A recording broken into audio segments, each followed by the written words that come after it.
تقبل الله منا ومنكم عيد مبارك علينا وعليكم. بسم الله الرحمن الرحيم. الله أكبر الله أكبر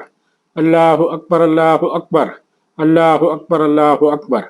لا إله إلا الله الله أكبر الله أكبر ولله الحمد. الله أكبر كبيرا والحمد لله كثيرا وسبحان الله بكرة وأصيلا. لا إله إلا الله وحده صدق وعده ونصر عبده وعز جنده وحزم الأحزاب وحده. لا إله إلا الله ولا نعبد إلا إياه مخلصين له الدين ولو كره الكافرون. وأشهد أن لا إله إلا الله وحده لا شريك له وأشهد أن سيدنا ونبينا محمدا عبده ورسوله. اللهم صل وسلم وبارك عليه وعلى آله وأصحابه ومن تبعهم بإحسان إلى يوم الدين. ناظرین کرام، عید کے اس خوشی کے موقع پر میں آپ تمام لوگوں کو دلی مبارکباد پیش کرتا ہوں، اور میں اللہ رب العزت سے دعا کرتا ہوں کہ اللہ رب العزت اس عید کو تمام مسلمانوں کے لیے ایک مبارک عید بنائے۔ اس عید کے موقع پر میں آپ سے یہ عرض کرنا چاہوں گا کہ یہ عید اللہ کے نبی صلی اللہ علیہ وسلم نے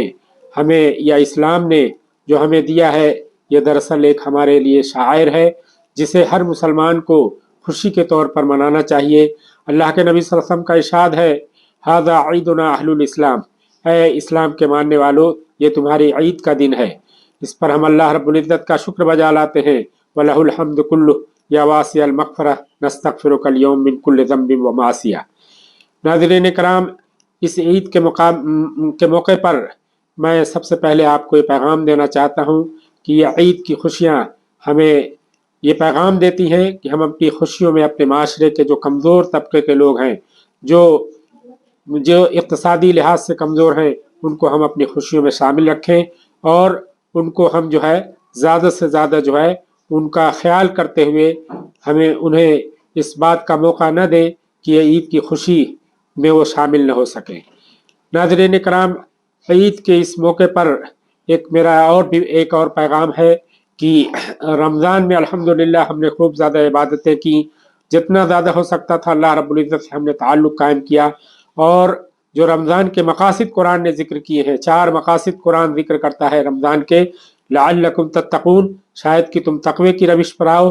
لعلہم یرشدون، شاید کہ تم رشد اور ہدایت پا جاؤ، اور پھر فرمایا لعلکم تشکرون، شاید کہ تمہارے اندر شکر کا جذبہ پیدا ہو، ولعلکم تفلحون، اور شاید کہ تم کامیاب ہو جاؤ۔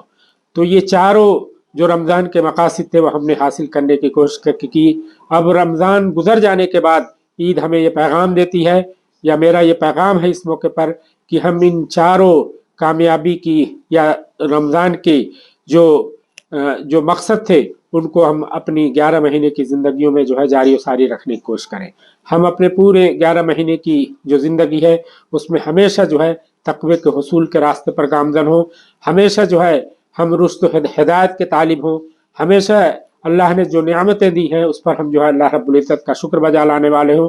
اور ہمیشہ ہم ابدی کامیابی کی فکر میں ہوں۔ اللہ کو یہ بات سخت ناپسند ہے کہ جو لوگ جو ہے کبھی وقتی طور سے تو بہت زیادہ جو ہے اللہ رب العزت کی عبادت کرتے ہیں، اس کے بعد پھر اللہ رب العزت کی دین کو یا اللہ رب العزت کی تعلیمات کو بھول جاتے ہیں۔ اسی کو جو ہے اللہ کے نبی صلی اللہ علیہ وسلم نے کہا ہے کہ اللہ کو سب سے زیادہ جو اعمال پسند ہیں وہ کم اعمال لیکن ہمیشہ اس میں دوام ہو۔ تو اس لیے میری یہ خواہش ہوگی اس موقع پر کہ ہم اپنی بقیہ کی زندگی میں بھی رمضان کے مقصد کو بھولنے نہ پائیں۔ عید کے اس موقع پر ایک اور پیغام میرا ہے کہ ہم جو ہے اس عید کے موقع پر صلہ رحمی کرنے کی فکر کریں، اور اللہ رب العزت نے ہمیں قرآن میں بار بار اس جانب متوجہ کیا ہے کہ اللہ رب العزت تم سے رحمی رشتوں کے بارے میں پوچھے گا۔ وَاتَّقُوا اللَّهَ الَّذِي تَسَأَلُونَ بِهِ وَالْأَرْحَامَ۔ تو اس لیے یہ عید کی خوشیاں جو ہے ہم سے مطالبہ کرتی ہیں کہ ہم اپنوں سے جو بچھڑے ہوئے ہیں ان سے ملنے کی، آگے بڑھ کر جو ہے تواضع اختیار کرتے ہوئے ان کو قریب کرنے کی کوشش کریں۔ اس میں سب سے پہلے اپنے والدین کو، پھر جو ہمارے رحمی بھائی ہیں، سگے بھائی ہیں، جو ہماری بہنیں ہیں، ان سے ہم اگر قطع تعلق ہے تو اسے فوراً ختم کریں۔ اس کے خلاف سخت وعیدیں ہیں جو لوگ قطع تعلق کیے ہوئے ہیں۔ اللہ کے نبی صلی اللہ علیہ وسلم نے فرمایا تھا کہ لا يدخل الجنت قاطع الرحم، قطع رحمی کرنے والا کبھی بھی جنت میں اس کا داخلہ نہیں ہوگا۔ ناظرین کرام، یہ عید کی جو خوشیاں، یہ عید ایسے موقع پر آئی ہے جب ہم دیکھ رہے ہیں کہ پورے دنیا میں ایک اسلام کے خلاف ایک ماحول برپا ہے، اس کے خلاف۔ چنانچہ ہم دیکھتے ہیں کہ امت مسلمہ کو ہر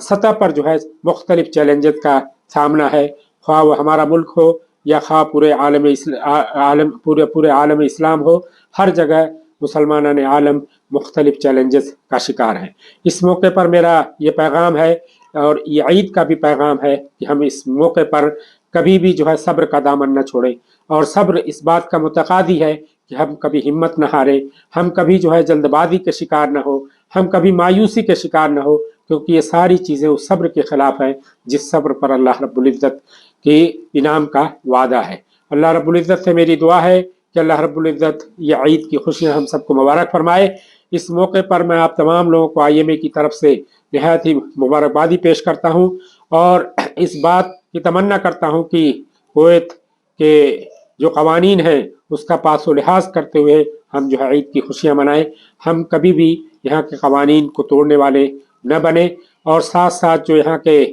اہلکار ہیں، جو یہاں کے ذمہ داران ہیں، جو یہاں کے والین ہیں، ان کے حق میں بھی ہم اللہ رب العزت سے دعائیں کریں کہ اللہ رب العزت ان کو زیادہ سے زیادہ صحت دے، اور تا دیر تک اس کویت کی عظمت کو اور اس کے امن کو اللہ رب العزت باقی رکھے۔ اور ساتھ ساتھ جو ہے ہم آخر میں اس بات کا تقاضا کروں گا، اس بات کی اپیل کروں گا کہ اسلام نے ہمیں چاہے غم کا موقع ہو چاہے خوشی کا موقع ہو، ہمیں اس بات کا پابند کیا ہے کہ ہم کبھی اخلاقی حدود کو پامال نہ کریں۔ اس لحاظ سے ہم خوشی بھی منائیں گے تو ہاں اسلام کے دیے ہوئے اخلاقی نظام کو، اخلاقی اصولوں کو پامال نہیں ہونے دیں گے۔ اللہ رب العزت سے دعا ہے کہ اللہ رب العزت ایسی عید کو ہم تمام کے لیے بابرکت بنائے، پورے امت اسلامیہ کے لیے بابرکت بنائے، اور مسلمان عالم جن چیلنجز سے، جن دشواریوں کا شکار ہے، اللہ رب العزت ان کو نکالے، اور ان پریشانیوں کا اللہ رب العزت خاتمہ فرمائے۔ وما علینا الا البلاغ، وآخر دعوانا ان الحمد للہ رب العالمین۔